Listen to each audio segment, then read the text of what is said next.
हरिओम। मैं डॉक्टर राखी बरनवाल राजकीय कृत उच्च विद्यालय लकड़ाखंदा से आज आपको 11वीं और 12वीं कक्षा के हिंदी आधार पाठ्यक्रम के लिए रिपोर्ट यानी प्रतिवेदन के बारे में बताऊंगी। सबसे पहले हम लोग जानते हैं प्रतिवेदन का अर्थ यानी प्रतिवेदन का मतलब। प्रतिवेदन एक ऐसा लिखित विवरण है जिसमें तथ्यात्मकता पर आधारित किसी घटना, संस्था, विभाग आदि को प्रस्तुत किया जाता है, यानी कि उसके बारे में बताया जाता है। इसका मूल कार्य सही, सीधी और सपाट जानकारी देना है, यानी कि मुख्य रूप से इसका काम है बिल्कुल स्पष्ट जानकारी को प्रस्तुत करना, और इसके द्वारा हम लोग किसी भी कार्य की प्रगति, जांच स्तर, कार्य और उसके परिणामों को स्पष्ट रूप में व्यक्त कर सकते हैं। कोई भी साहित्यिक गोष्ठी, सभा, कवि सम्मेलन, संस्थाओं का मासिक, त्रैमासिक, छमासिक, छमाही और वार्षिक प्रगति, व्यावसायिक संस्थानों की स्थिति या प्रगति और जांच समितियों के रिपोर्ट के साथ साथ आंखों देखी घटनाओं को रिपोर्ट कहते हैं। रिपोर्ट यानी प्रतिवेदन कहते हैं।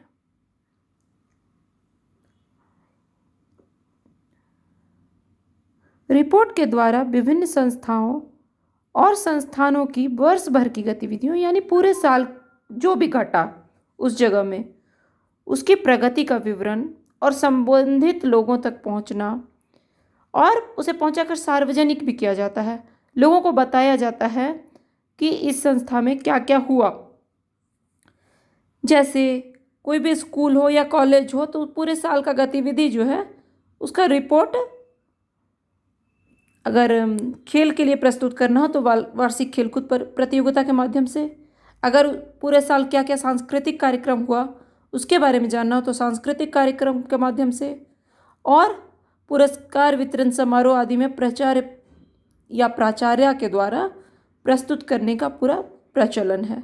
ये रिपोर्ट जो है वहाँ पे प्रस्तुत किया जाता है, बताया जाता है। व्यवसायों की प्रगति और जांच समितियों की रिपोर्ट तकनीकी आधार पर रची जाती है, यानी कि कमर्शियल आधार पर।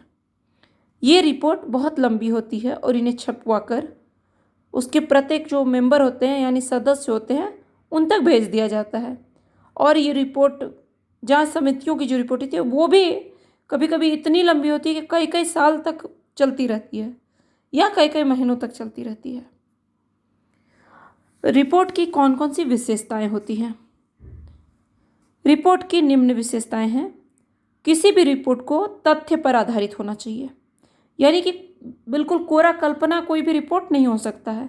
रिपोर्ट का एक सच्चाई होना चाहिए, वो फैक्ट होना चाहिए, तथ्य पर आधारित।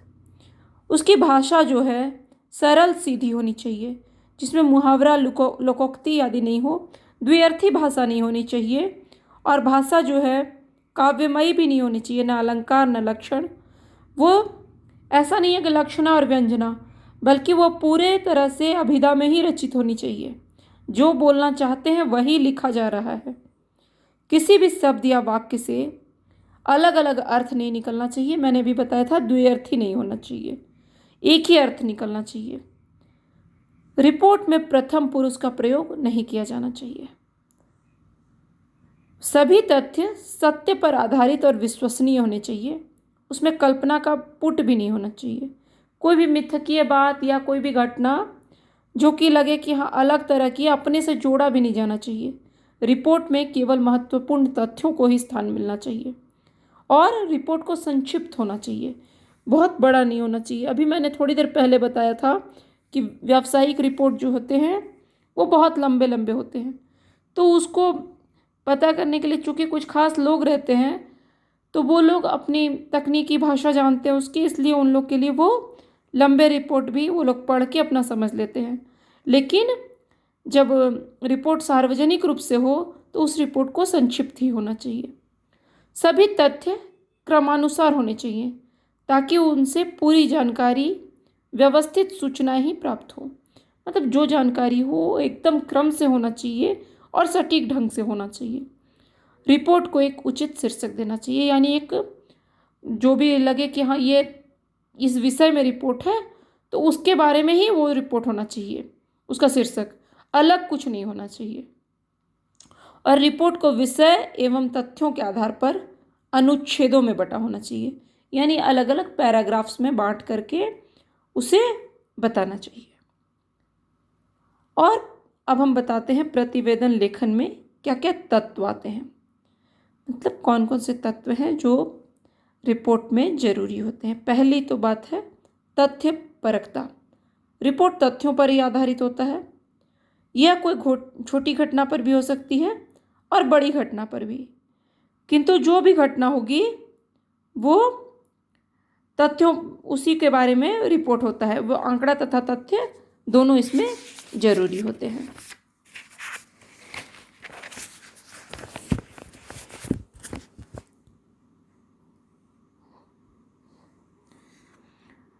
प्रत्यक्ष अनुभव होना चाहिए रिपोर्ट का।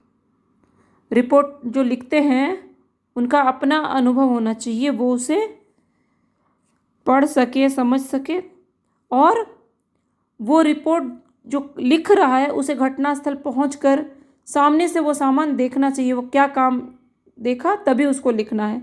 वो खुद ही एकत्रित करेगा तथ्य, तब रिपोर्ट लिख सकता है। प्रत्यक्ष अनुभव के बिना रिपोर्ट नहीं होती। संक्षिप्तता। रिपोर्ट में संक्षिप्तता यानी कि एकदम उसको जितना संक्षिप्त किया जा सके उसका गुण होना चाहिए। घटना का विवरण बढ़ा चढ़ा के नहीं किया जाना चाहिए, वरना रिपोर्ट नीरस हो जाती है। और कम शब्दों में अधिक जानकारी दी जानी चाहिए। रोचकता एवं क्रमबद्धता। रिपोर्ट को रोचक तरीके से प्रस्तुत करना चाहिए और उसमें क्रमबद्धता होनी चाहिए, यानी एक के बाद एक तारतम्य से होना चाहिए, वरना अगर तारतम्य टूट गया तो फिर वो रिपोर्ट पढ़ने का मन नहीं करेगा। और कटु सत्य से रिपोर्ट परहेज भी करता है। व्यक्ति को अगर बहुत खराब कोई सच्चाई हो तो उससे व्यक्ति दूर रहना चाहता है, लेकिन रिपोर्ट का तो काम है रोचक शैली में प्रस्तुत करते हुए पूरी सच्चाई को सामने लाना। इसीलिए रिपोर्ट की शैली को रोचक रखनी चाहिए, ताकि उस कटु सत्य को व्यक्ति के सामने भी इस तरीके से परोसा जा सके, इस तरीके से बताया जा सके कि वो सत्य सुनना चाहे और उसे देखना चाहे। धन्यवाद।